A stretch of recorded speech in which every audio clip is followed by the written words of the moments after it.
Hello, everyone, and welcome back to ESC Fan TV. It's another time, and it is once again time for ESC Fan TV. Now, I will apologize if I am looking over to the side a little bit today. I am basically in charge of it all, so I have to look at the second monitor to figure out if everything is running as it should be. Now, it is once again time for our Junior Eurovision shows, and we will once again be discussing almost everything that's been happened since last time that we were on. We will not have time to talk about everything, but of course, you can let us know in the comments if there's something that you would like us to talk about. Now, before we get properly into the show, I just want to introduce my lovely guests for today. First of all, hello, Aline. Hello, good evening, Europe. Yes, good evening, Europe. How are you today? I'm ready to admire our little child dance again, so I'm ready. That sounds good. Also, hello to Tristan. Hello. Are you doing good today as well? Yeah, very good, very good. That's good. And hello to Connor. How are you doing? I'm good. How are you? I'm good. It's time to talk for June. This is always a good time for me. I agree. And of course, welcome to my lovely co-host, Elliot. Hello, hi everyone. Are you doing good as well? I'm doing fantastic. Just somewhat overwhelmed about the amount of songs that have come out since we last spoke. It was relentless. It definitely has. There's been a lot of stuff going on. Now, before we get started on the show, I, of course, want to say that if you want to follow ESC Fan TV and you aren't a follower yet, there's a lot of places you can do that. You can, of course, subscribe to the show right here on YouTube. That helps a lot. But, of course, you can also follow us on both Instagram, on Twitter, on Facebook. We're everywhere, and you will never miss out on any of what's happening on ESC Fan TV if you follow those sites.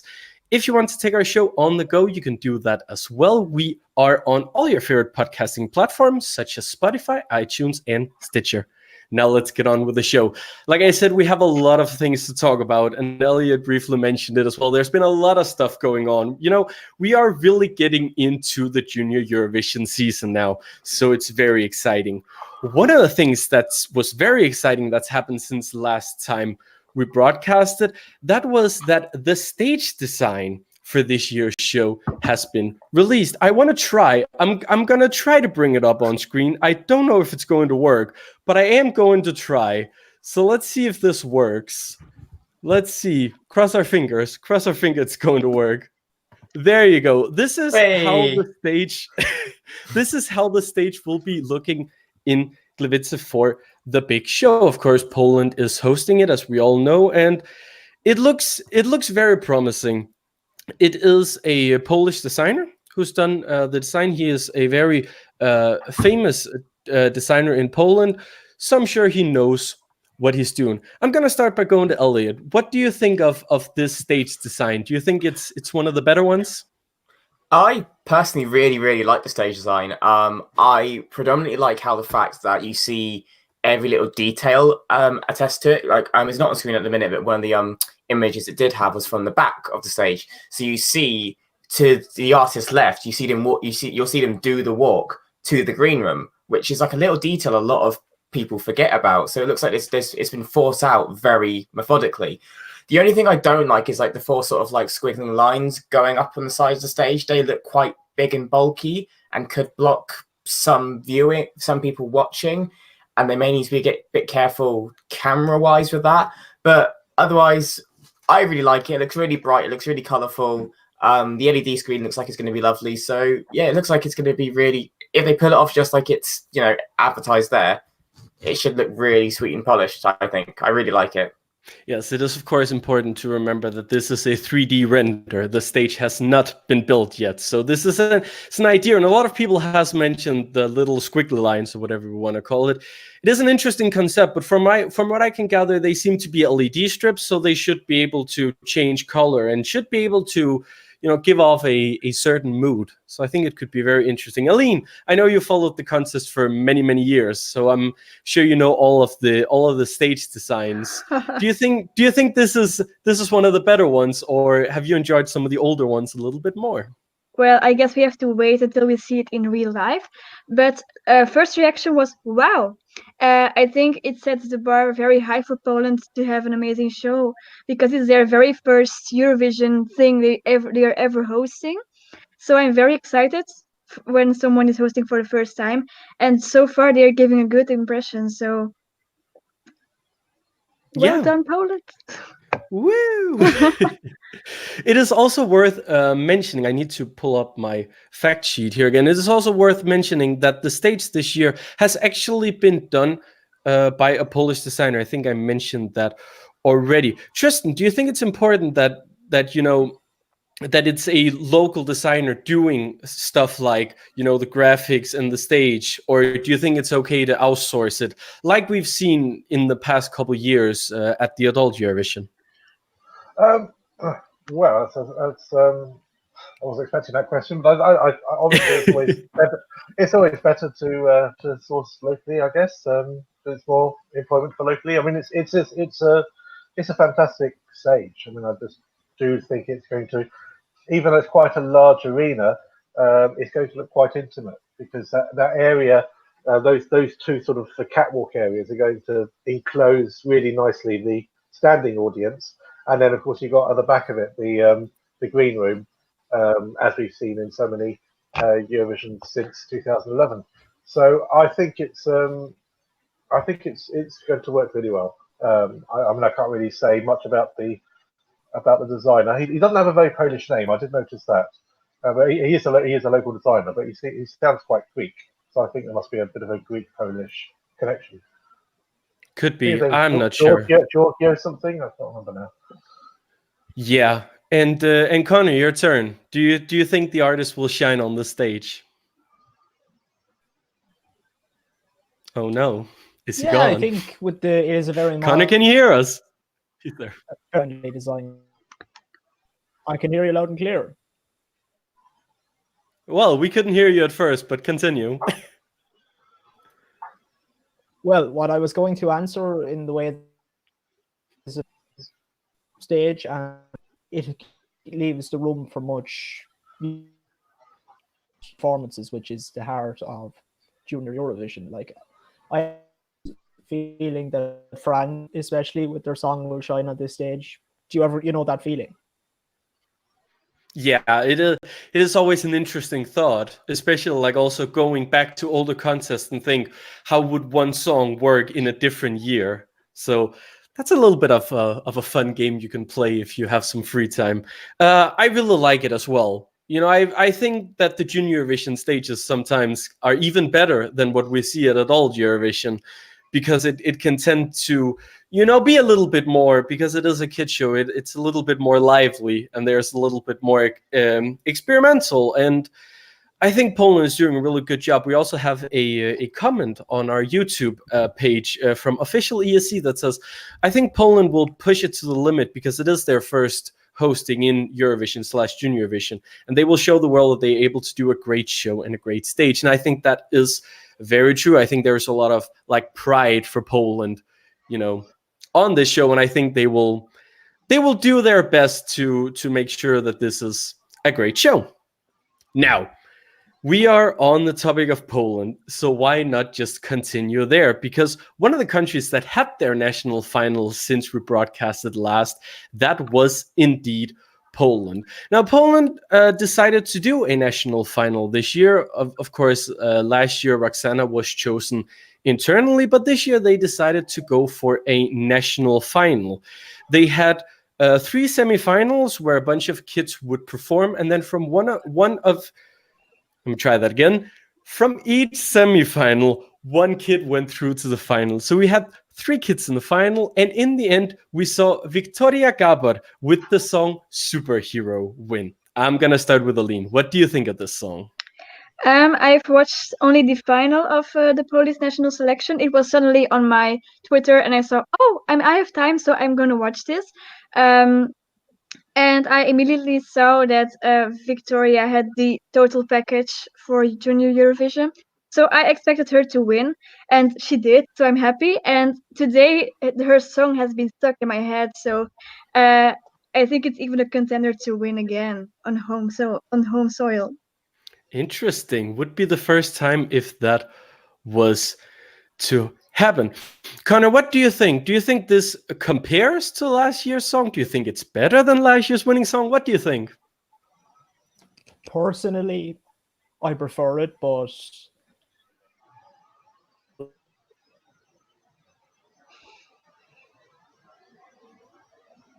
spark. This is, of course, usually suck, so it'll probably win by the biggest margin ever. We got like half of what you just said there. Think you need to work a little bit on that internet for next time, maybe. Oh well. Moving on. Moving on. Elliot, obviously, you know, Poland, they took a long break from Junior Eurovision, having been, you know, one of the countries that participated in the first editions. Took a long break, came back in 2016. But, I mean, last year they won. This year they are one of the big contenders to win. Do you think that Poland is starting to become, like, one of the countries to watch in Junior Eurovision? I think so, yes, because, you know, all 4 entries have, since they've returned, have been very credible. I mean, I remember absolutely adoring their entry in 2017. I thought Alicia was brilliant with Mojdom. I actually thought she could have done a lot better than she did. You know, obviously last year, I didn't think Roxana was going to win, but like I said, she pulled it out. I still remember that staging quite vividly. So, you know, proves that they are doing very, very well. It would be nice to see some of that translate into the adult contest, but it is what it is. Going on to Superhero, I understand where a lot of the love comes from, and I understand that they're taking elements of what Roxy did so well with All I Want to Be last year, and they've carried that forward, which is very smart. However, I don't see this doing as well as people think, because at times it borders on a bit messy in the production. Her voice is great. Victoria is a great singer, but there's just elements in there, especially in the instrumental part. It almost has like ethnic sort of sounds in there, which I don't think it fully needs. I just think it needs 1 or 2 things just taking out of it, and it'd be fantastic. It's still good. Victoria will carry it off well. Obviously, she's going to get a massive cheer and a massive push being the home entry. And obviously, they're throwing all this money into their, you know, the show. I'm sure they'll give Victoria the staging as well. I am intrigued to see how it'll do, though. I think it'll do well, but maybe just missing out on the top 5 at the minute. Interesting. Finally, Tristan, you know, Yep. I think all has been said as well, so I'm just going to go to you. What do you think? Oh, personally, it's my favourite of all the ones we've heard. Obviously, we've heard all of them apart from North Macedonia and Malta, but of all of them, it is my favourite. I think it's not as great as last year's winner, which was for me and still is for me one of the best tunes from the whole of 2018. I absolutely adore it, and it was my favourite last year. I get the same vibes from this one. It's a sort of song. I really hope it wins, not only because it'll be the first time that a winner wins again, but also because it's a song that deserves to be heard by more people. It's a song that deserves to be heard in the Euro Club at the Eurovision parties next year. Unless it wins, we probably won't hear it again. But if it does win, she'll be invited, I'm sure, to the London Eurovision party, as Destiny was from Malta, as a guest act. It will get more exposure, and it deserves it because it's such a good song and it's a really good dancey number that would do any country proud in the adult version as well. It's a lovely chord structure as well if you listen to it. Yes. So from all of us here, we're sending a good luck to Poland. It's going to be interesting to see this song on stage. It is personally one of my favorites as well. I think this could go very far, and I think it definitely has like the support of the whole country. There's no doubt about that. And I think, you know, with the country being so excited about Junior Eurovision, I think this was their perfect pick. It does make me wonder, though. You know, the whole reason why they did a national final was that they said that they couldn't find a suitable contestant from their previous edition of The Voice Kids. Now, Victoria, she was on The Voice Kids. I feel like, because she was the favorite to win right from the start in their national final, so it does make me wonder why they didn't just choose her internally with this song. But I mean, some may know that. Connor, I'll give you a chance to redeem yourself. Maybe now you can get your thoughts out there if you've fixed your internet.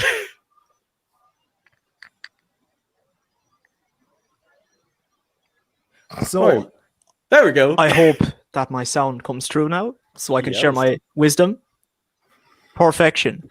But what I was trying to say was that I think that it may not win because, and it's just my opinion, I didn't feel the same spark as I did with Roxy's song last year. But my opinions are awful, so it'll probably win with the biggest margin ever in Junior Eurovision. Interesting. Elliot, is the chat saying anything about this song? Because I feel like I've seen a lot of support for this song all over the internet. The chat's saying a lot about Poland, actually. A lot of people are getting involved, which is great. I'm going to guess your name is Chili Penguin, which is fantastic. Says, I love Poland's songs. It's one of Poland's song, even. It's one of my faves, and I think it can easily finish top 5. Mia Christiansen has said, it's a good song, but I don't see it winning. And official ESC has said, Poland selected the best song and singer. She looks older than 12. I think Poland has suffered so many years in Eurovision and Junior, but now they've found the great songwriter and composer. If Poland is smart, they will hire the person for Eurovision as well. And they agree with Tristan. Roxana is a super performer, and so is Victoria. Fun fact about Victoria, she is actually signed to Universal Records in Poland, so she's already got a massive support behind her. I was just looked at that now. She's signed to Universal already at 12. That's a very good point. And if anyone, has some free time after watching the show, go check out her debut single Time, which was the song that she came out with after her time on The Voice. It's a fantastic song. In my opinion, even better than Superhero. So check that out if you have the time. It's really good. So that was a little bit about our host country. Of course, the contest will be in Poland this year. And before we move on, I just want to say I will also be in Poland this year. It is now officially confirmed that ESC Fan TV will be in Gliwice for the show. I will be there covering the contest. And if you have anything that you would like me to ask any of the contestants, or if you want to know anything like what's going on behind the scenes, you can find ESC Fan TV on one of our social platforms, and you will be able to let us know, and I will try to figure it out for you. It is my first Eurovision show that I'll ever go to, so I'm very excited. It's going to be great. Let's move on, and we are moving on with another country that's also had their national final not too long ago. That is, of course, Ireland. We've talked about Ireland before, but now we finally know who is going to represent them. Ireland had their long national final that they've had ever since their debut. This year it was a little bit different. Instead of choosing a singer and a song, they only chose a singer, and then the song was specifically composed for the singer in the end. 3 girls battled out in the final, and in the end we saw Anna winning. Connor, I'm gonna go to you first. Do you think that Ireland has made the right choice? I think we have made an excellent choice. I think Anna Carney has a great voice, great stage presence, and also that song is very good. The writer is, Jonas, I can't really pronounce his second name, but he has written many of our junior Eurovision entries, so we're in safe hands. And I would also like to add that the title of our song, Banshee, that is literally a mythical ghost creature in Ireland, which is pretty cool that it's, in his child song, but hey, what can you do? It's definitely an interesting topic for a song, I will say. Tristan, you voiced your opinions on the show about Ireland before, so were you happy with the result? Yeah, as I mentioned in the previous show, Anna Kearney was my favourite right from the day one. In fact, he was the very first singer in the very first show to come on in the auditions. Still didn't actually win that show, but managed to come through as one in the runoff between second and third. And unexpectedly, but I'm really happy about it. She ended up winning. Of course, she tried to take part before, daughter of one of the Riverdance girls, I believe. So fantastic Eurovision connection. I like the song. I surprised because obviously the all the acts in the final would have done their versions of Banshee. I was quite surprised that we didn't even hear Savannah's version of it.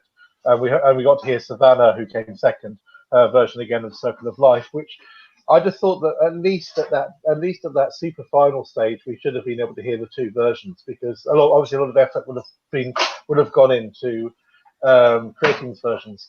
I'm just wondering how much of it was sort of, even though I'm delighted with the result, how much of it was they already knew that they wanted to push her towards the win. The other thing I'm a bit surprised at, and I don't know where, maybe Connor knows why, is I noticed that she's listed as one of the songwriters on Wikipedia. But one of the very, very few songs in this year's Eurovision where the singer has actually says that they're involved with both with the music and the lyrics. Yet this song was obviously decided before the final. So I was just wondering, is this because some changes have been made, or whether in fact she was somehow involved with the songwriting, in which case, but I love it. I mean, I do love it. It's just in my top 10 at the moment, but I think it's going to increase. So yeah. Yeah, Connor, do you know? I'll let you answer if you know. Basically, the rule in our national selection is that you must have some involvement in the song. It's trying to bring junior Eurovision back to its roots. Back in the day, I think the child had to have an involvement.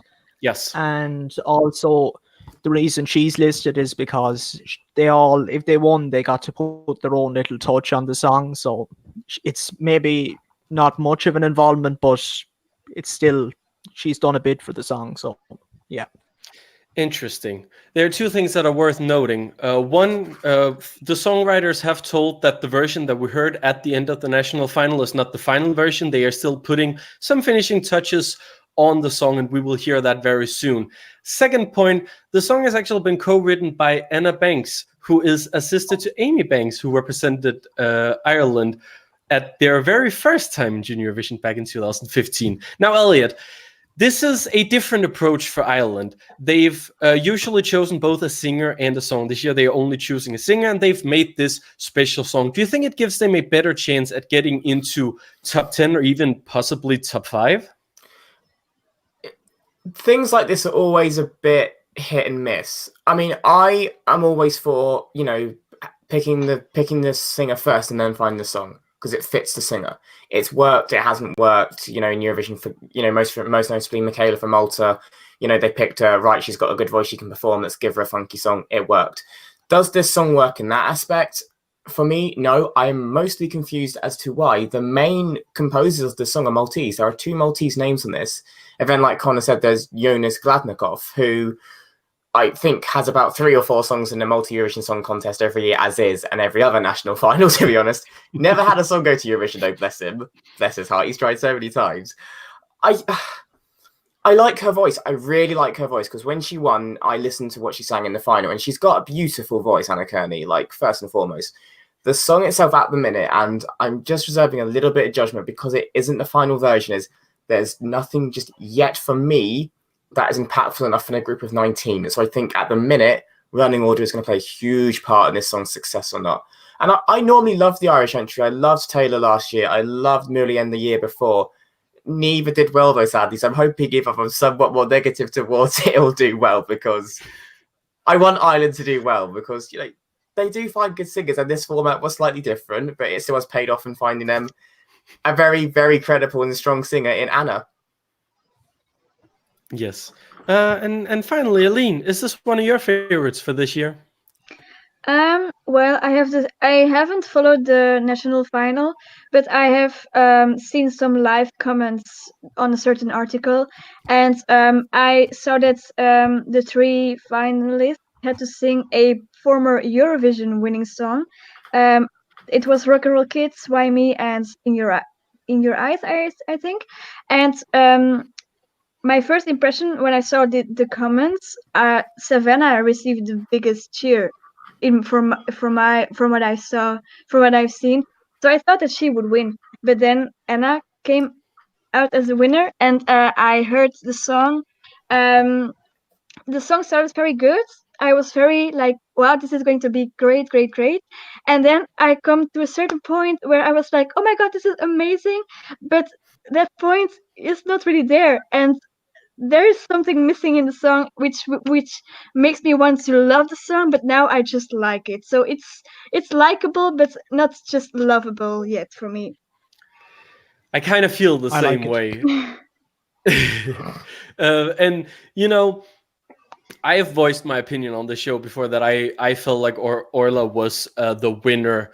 She was, in my eyes, I think she was the best one in terms of the voice. But I think, and I agree, Anna had the whole package, and I think that's something that Ireland is really good at. They're looking for not just a singer but also a performer, and in that aspect, it makes a whole lot of sense. I think it was a great national final. I think it's interesting that they're doing this format, and I think it could be really good.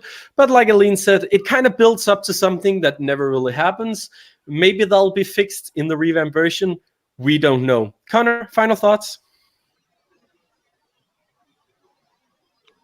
Well, I hate to spoil things, but I'm about 90% sure that the result was predetermined. Okay.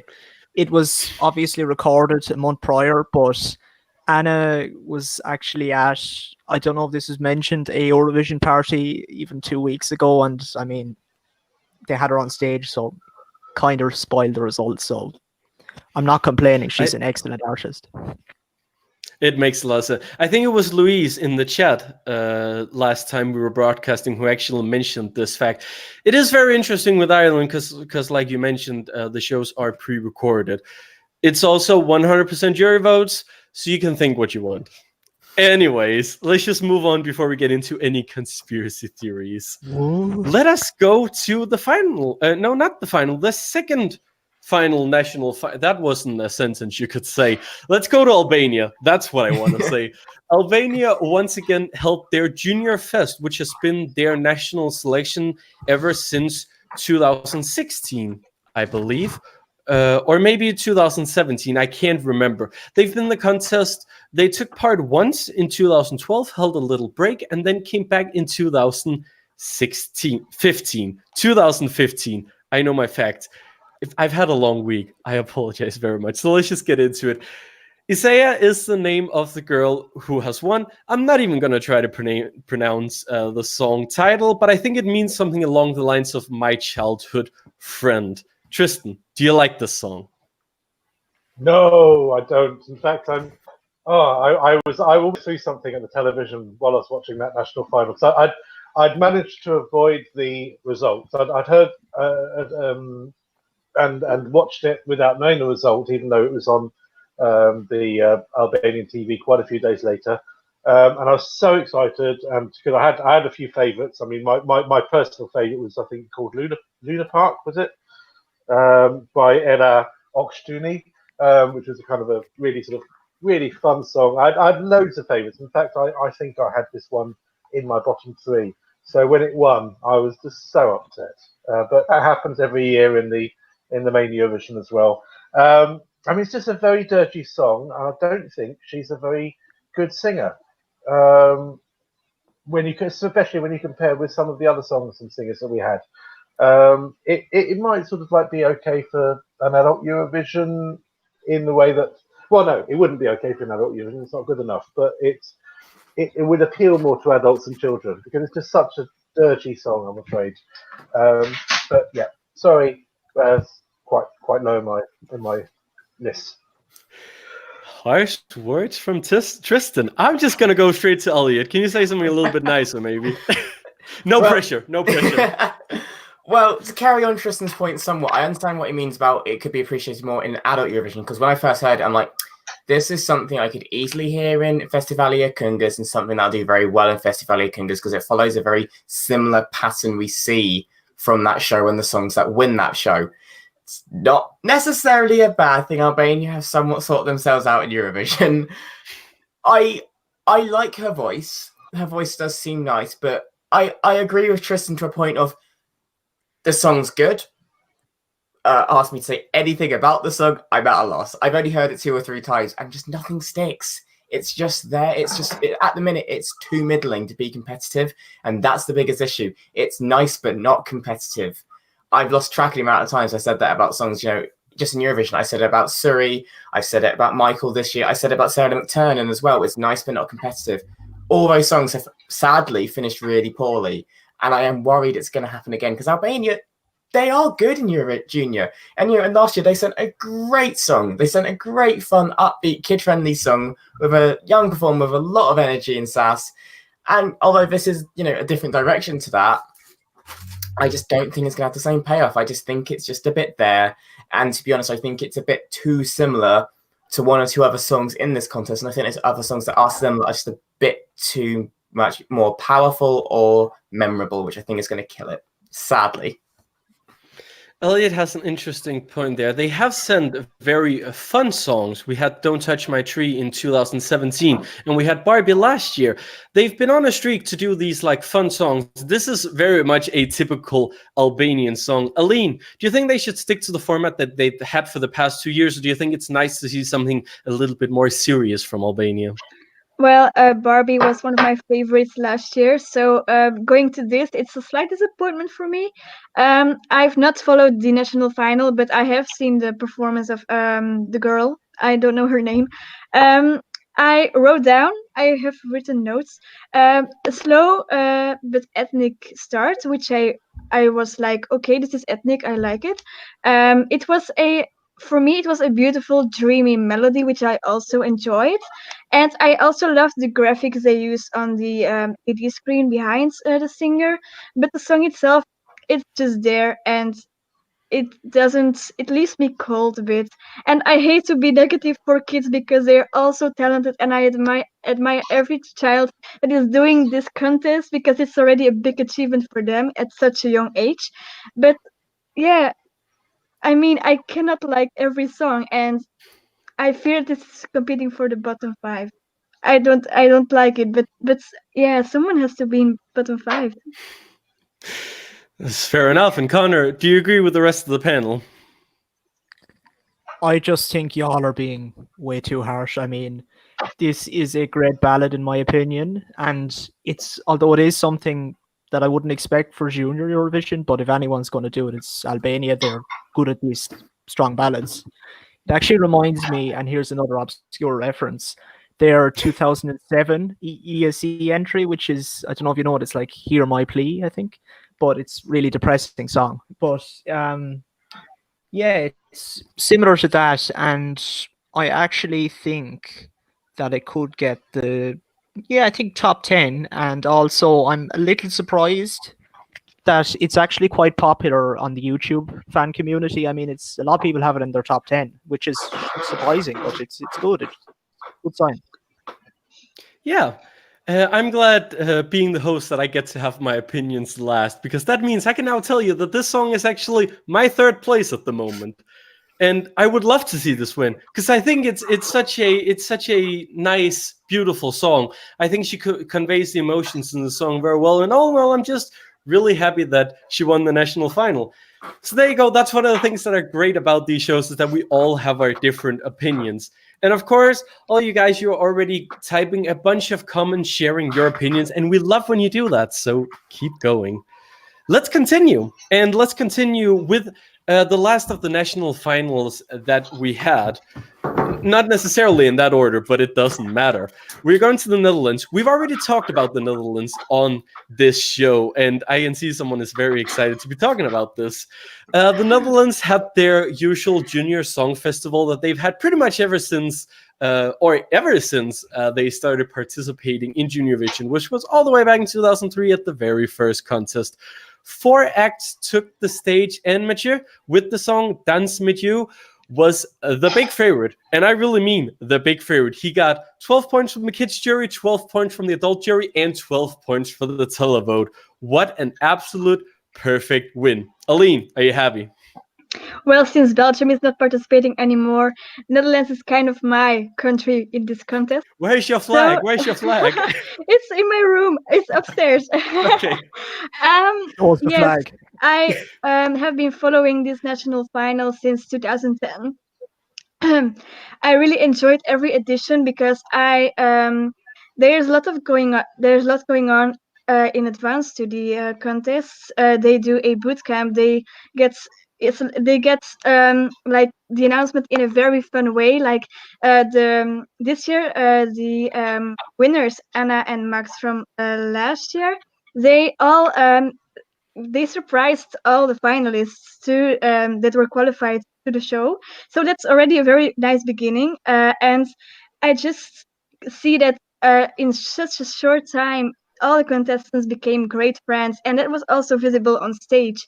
Um, yeah, I just love how they express the joy and the fun they have on stage, and the competition is kind of a second thing for them. The main thing is having fun and supporting each other, and that's really visible. And I really love that about the song, about that whole national final. Um, to be honest, I liked all songs this year. For example, Six Times, the girl band. I was kind of worried, like, how will it sound live? Because they've never sung together before. But it was very surprisingly good. I'm very happy with the winner as well. It wasn't my favorite going into the contest, but live, it really surprised me. And I was like, oh wait, you know, it can win for me. I don't mind. I would be happy, and it actually gives me Ralph feelings. And you know, Mathieu is the very first solo boy they are sending since 2009, and we all know what happened 10 years ago. They won the contest, so maybe it's a sign. It's an interesting point. It was the Nolan so far only win. And a couple of years ago, we saw four boys on the stage who ended up winning the online voting. So, Connor, do you think this gives Mathieu what he needs to be the winner and let the Netherlands win 2 Eurovision contests in 1 year? Honestly, it's an excellent song, very catchy. Dare I say it's the most modern of this year's contest. And also, unfortunately, I think he might struggle with the jury, but I think he could win the online vote in the same way as, what would they, Force won it in 2017, wasn't it? Yes. Yeah. So, yeah, I think there's good luck, good chance for Netherlands. And yeah, I would have no problem with them doing 2 in a row. Interesting. I mean, we've already talked about these songs already, but I feel like this was maybe not one of the songs that was really pointed out by the panel, but still a song that was noticed. Tristan, do you think this was the right one that won? I think it was. I mean, in fact, going into the show, it wasn't my favourite. Moves was my favourite. But then on the live show, this stood out. I mean, the dancing was fantastic. He had such great stage presence. The song, as Connor said, is very current. It's not one of my favourites. In fact, I do feel that certainly the very beginning, the plinky plonky sound at the very beginning is very ripping off a bit of Clean Bandit Symphony, bling bling bling, that bit, which annoys me because I really hate it when songs remind me too much of other songs. He has got tremendous stage presence. I personally am not a big fan of the song, but I think it's going to end top 3. Possibly second. It's not one of my favourites, but I think it's going to stand out amongst all the environmental songs. I mean, there's so many songs about the planet and saving the planet, which is an absolutely fantastic and extremely current thing. But with there's probably at least 3/4 of the songs appear to be about saving the planet. This one, Dance With Me, Dance With You, Dance With You, is fun. And I think it's going to stand out, depending on where it gets drawn on the national final, or on the Eurovision final. If it's in the last 5, it could even win the whole thing. If it's in the top half, maybe second or third, but it's certainly going to be in the top 3. Interesting. Elliot, do you think, if they do end up winning, do you think that the Netherlands will host both contests next year? If they win, will they host it again? My big point when we brought this up last time was, would they just use the money they get from Eurovision and partly put that into Junior? I know they'd get a lot more of a small revenue back from Junior, but at the same time, it's not going to be on the grander scale as Eurovision and what they're doing for Rotterdam. So like you said, they can easily use Maastricht instead, or Amsterdam or something. Personally, I don't think they need to worry about this because I don't think this song is doing well at all. I honestly do not like this song that much at all. I think it chops and changes between the two languages way too often. It feels really disjointed. I've only listened to it once or twice because that's all I can manage. I'm not a big fan of it, to be honest. There's just something about it which I just cannot, for the life of me, just get behind the song with. I just think it is just...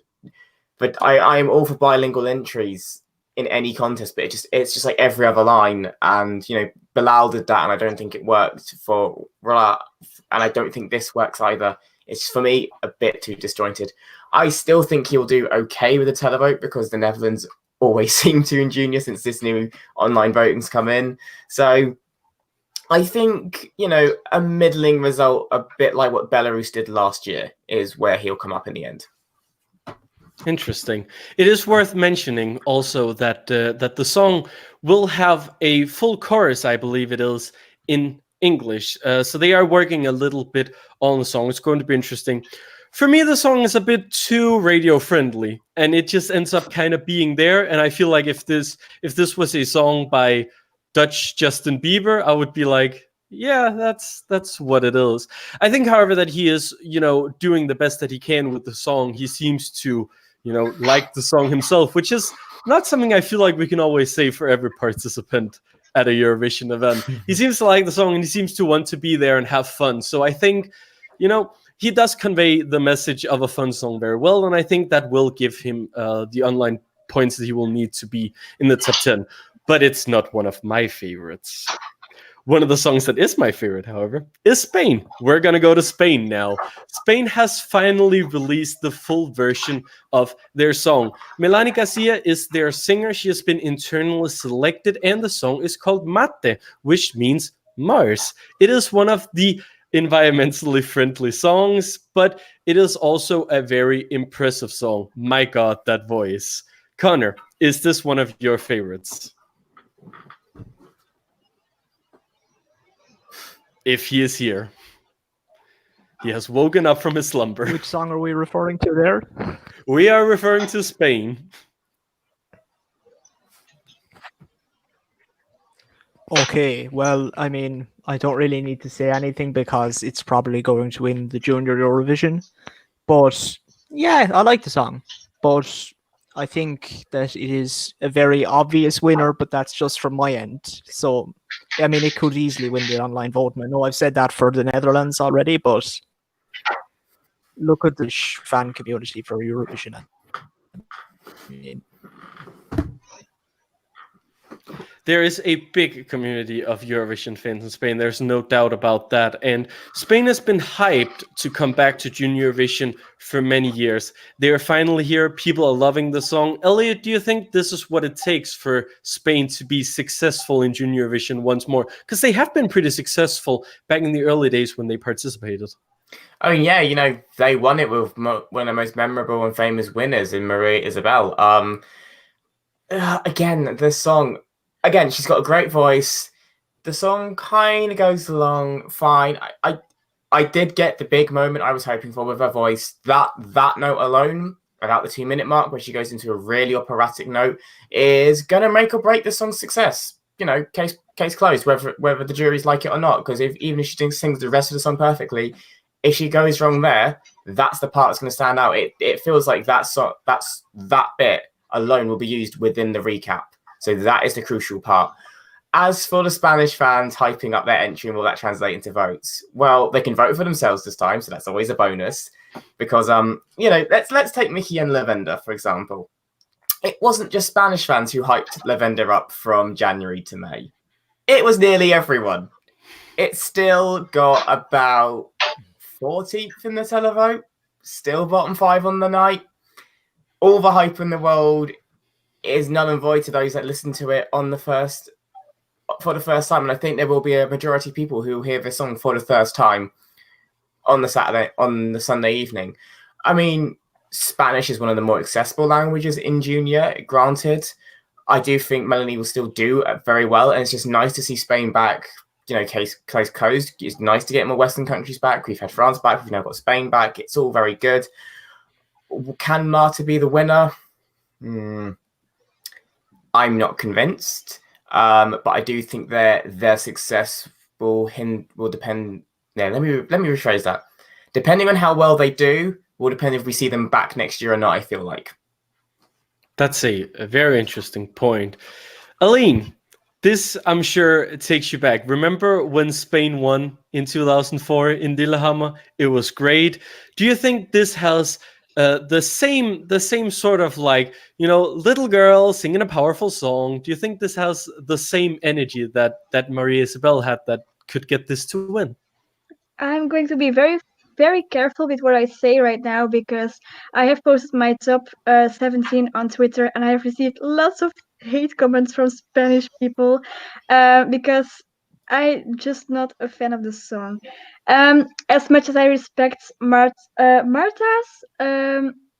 vocals and her song, it's just not my thing.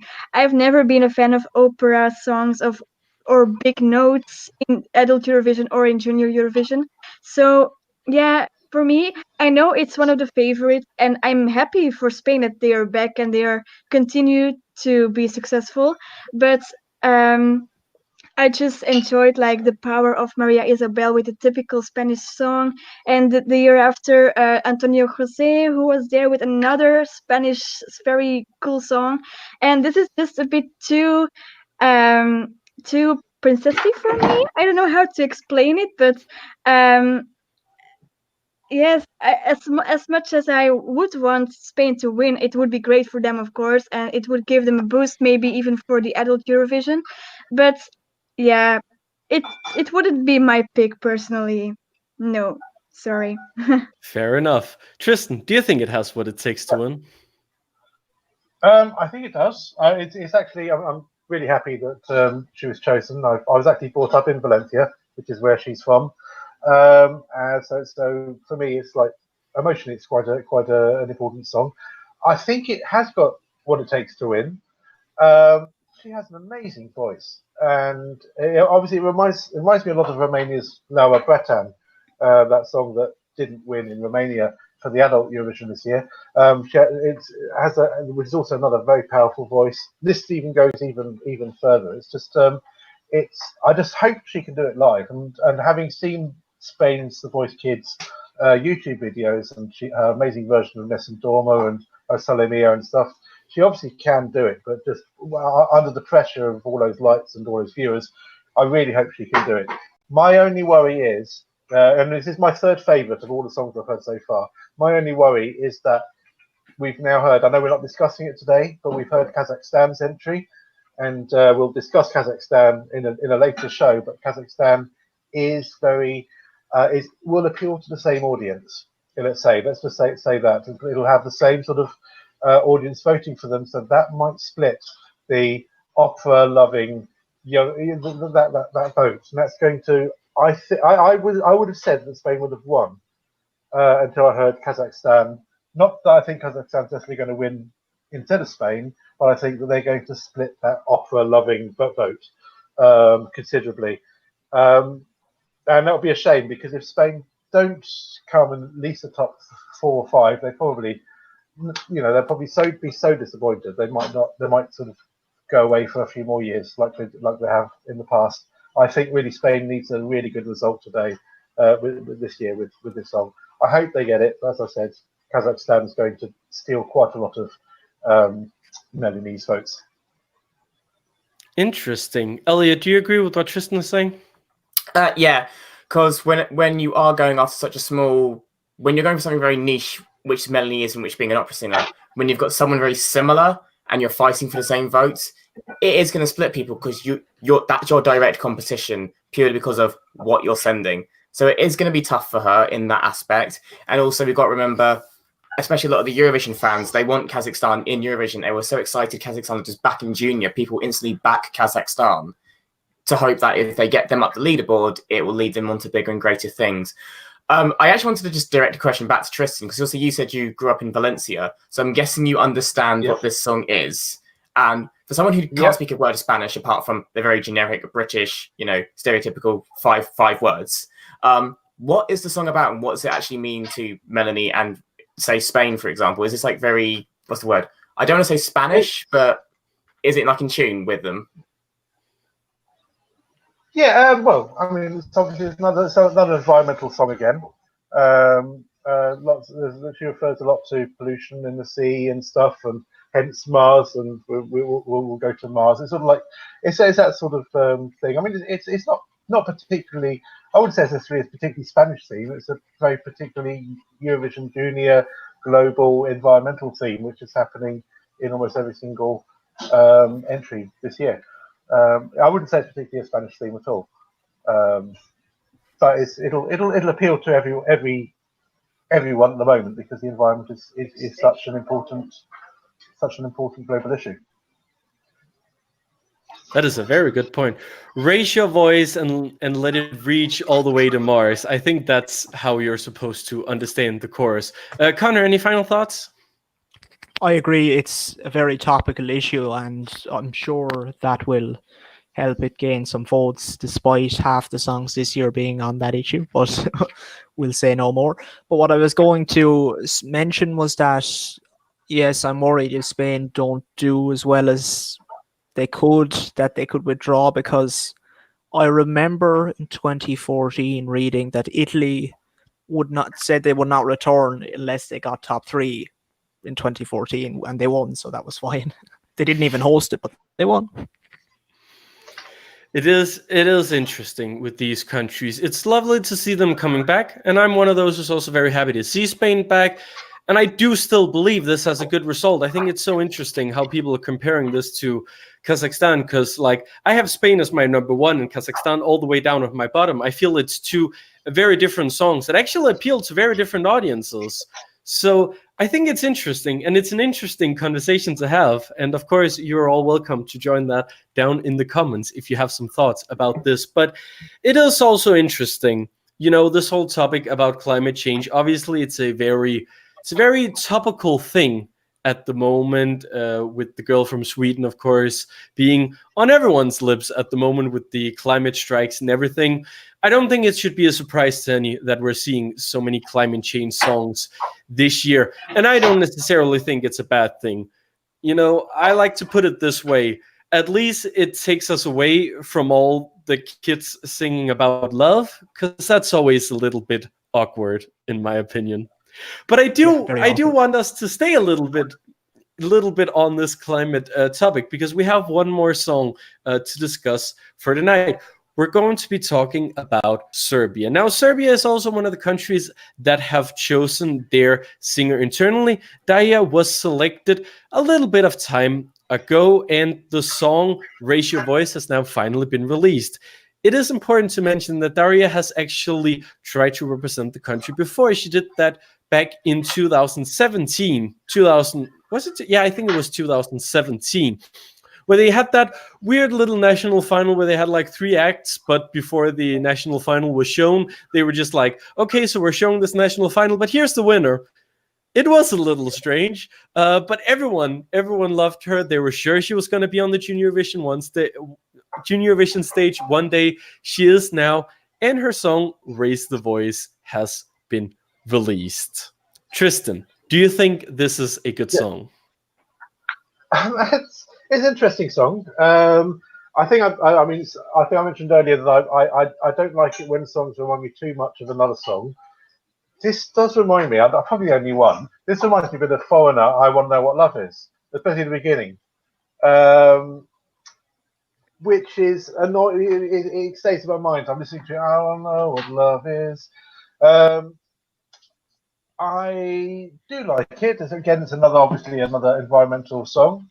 And like with Ireland, it's also another one of the very, very few songs where the singer, in this case Daria Savashkevich, is what is listed as one of the co-writers or co-composers. I don't know how much input she actually had.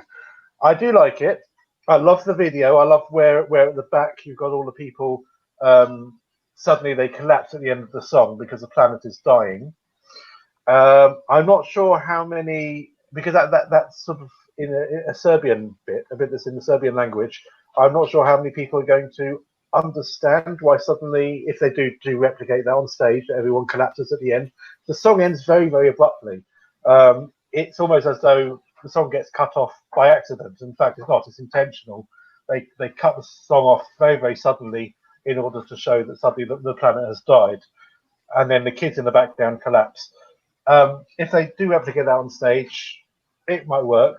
If they don't, then they'll suddenly, a lot of people will wonder why she suddenly stopped singing like that, especially as she's singing in Serbian at that stage. It's not one of the English language choruses. I do like it. I've got it sort of like mid-table around Wales and Ireland area at the moment, and I think it will probably do quite well. Interesting. Now, Elliot, I want to go to you. I think, because this song is a very similar topic to the one we just discussed from Spain. And we have other songs from Italy, from Portugal, dealing with this same sort of topic. Do you think this song will be lost in all the other songs with a similar topic? Or do you think this song stands on its own? I do think it stands on its own because Daria has got a phenomenal voice. Like, first and foremost, her voice is very strong and it's very powerful in this, just in the entry. I do agree with Tristan, it stops very suddenly, and that is, impactful, yes, but at the same time, a little confusing. My biggest worry when I first heard this, and I was talking to this with one of my my old writing friends, is that she loves this entry. She thinks it's one of her favorite entries in Juniorvision history. She adores it. My issue with Serbia is that they've almost made it quite public that they have very little money for staging when it comes to junior, because since 2015, it's just been the artist alone on stage. So I want to know how they're going to recreate this entire imagery, if they can't get people out there, to be blunt. I'm going to be intrigued to see how they do it. And also, I am wondering, because we're talking a lot about this whole environmental theme that seems to be circling a lot this year. I'm just wondering if it's too heavy a theme for a winner. I know Paulina won with a very heavy theme 2 years ago, but then again, I disagreed with that victory. I just wonder if it's going to come off a bit like Macedonia did last year, which was a big favourite. Doma was meant to do very well. It didn't do well. I asked one of my friends why they thought it didn't do so well, because she just saw the live performance, like on the night with me, and she said it was just very weird seeing Home as the opening line on a screen. For a junior contest, that just set the wrong tone for her. So I wonder if something like this might just give off the wrong imagery in what's meant to be a contest for kids. Or it could be the opposite, and people might go, look, kids are saying something about the planet, this is actually quite important, and it might work well. I don't know. I like the song. I think she's got a great voice. I can see this getting Serbia's, best result. But it is a very tough competitive year this year at the same time. So I'm very intrigued as to how Serbia's going to do, to be honest, this year. But I'm happy with this choice. Yeah, I'm very happy with it. Yeah, let's hope for a better staging. Let's hope, because I'm still not. I don't think I've ever I've never been okay with the way that they staged the Dunya song in 2016 with that hoverboard. She wasn't comfortable on it. No one was comfortable with it. It was a very bad idea. Now, Aline, are you going to raise your voice and cheer for this song? Well, actually, yes. I was pleasantly surprised by the song. I have always liked Serbian entries, but not really loved them. And now this is the first one I really love from the beginning. And I'm actually very looking forward to what she's going to bring on stage, because I have written an article for ESC Extra, and there I discovered that she has already a lot of experience on stage, dancing, singing, everything. So I think she can handle a lot on stage. It will just depend on how Serbia will create the staging. I hope they will do it right, because I see a lot of potential in Daria. And yeah, this is maybe not the right year for Serbia to have their best results, but this is their best song so far for me. So maybe it's their best song, but in the wrong year to really shine. So yeah, I can see top 10 result, but we will have to see what the running order will be and stuff. Yeah. Yes, and finally, Connor, what do you think?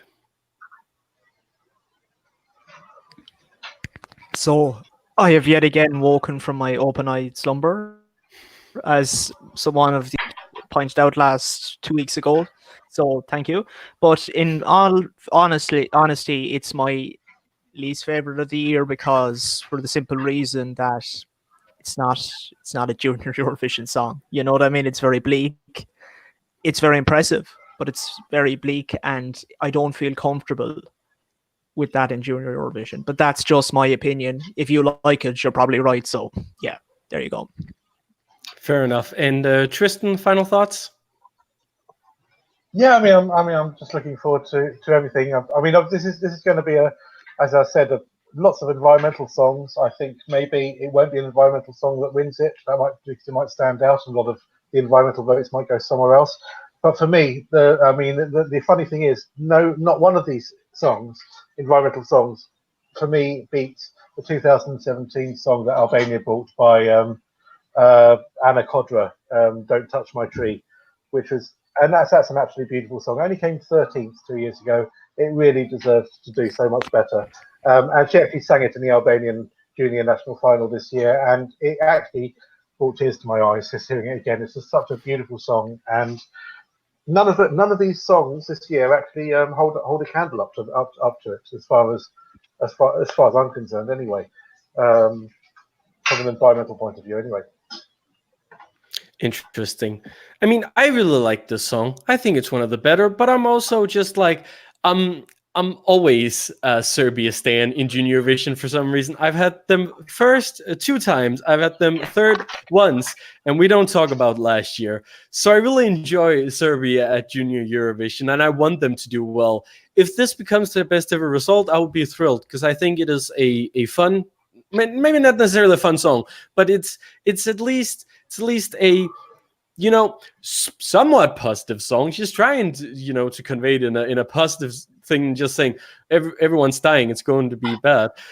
I think she's conveying it seriously, but also fun. Do you get what I mean? I don't think anyone does, but she is a great performer. There's no doubt about that. She has lots of experience. Like I said, she's, you know, tried to represent the country before, so she knows what she's doing. And I think, you know, in a field of all these environmental songs, I think this is one of 2 that really stands out. Connor, do you have anything to say just before we end this discussion? No, because he has just muted himself. The small point is Tristan brought up the Anna Kodra, and yes, I didn't mind that song because she was like the cutest. It was so cute. Don't touch my tree. My little heart melted. It was so cute. It is one of my favorites as well. However, we've now passed the 1 hour mark, and that means that we have done everything that we could for today. There are so many other songs. Junior Eurovision season is really getting started. But I mean, we need to have something to talk about next time as well. Elliot, what are we going to be talking about next time? Well, next time we'll be talking about the rest of the internally selected songs, which is Australia, France, Kazakhstan, hopefully Malta, Macedonia by that point as well, and many more. And yeah, we'll just be talking about the remaining songs in Junior Eurovision, seeing how they'll fare, because, you know, like we alluded at the top of the show, we've only got 2 left, and we've got the entire class of 2019 sorted, so nearly time. Yes, we're getting closer and closer. It's so exciting. We're getting so close to Gliwice, and I'm sure it's going to be a fantastic show. It's already looking to be a fantastic show, at least. And yeah, we can't wait to share more of our thoughts on all these wonderful songs. But for now, that is all that we had time for this show. I really hope you enjoyed it, and I hope you all enjoyed being part of our little Junior Eurovision show once more. Thank you to Aline for being on the show today. I want to give a big shout out to all the kids that are participating in Junior Eurovision now and in the previous years, because they are doing this at such a young age. I wouldn't even dare to do that. So my big respect to all of them, and you're all winners. Congratulations in advance. Oh, how nice. That's a great way to end the show. Thank you to Tristan for being on the show. Thank you very much, and can't wait for the next one. I can't wait either. Thank you to Connor for being on the show.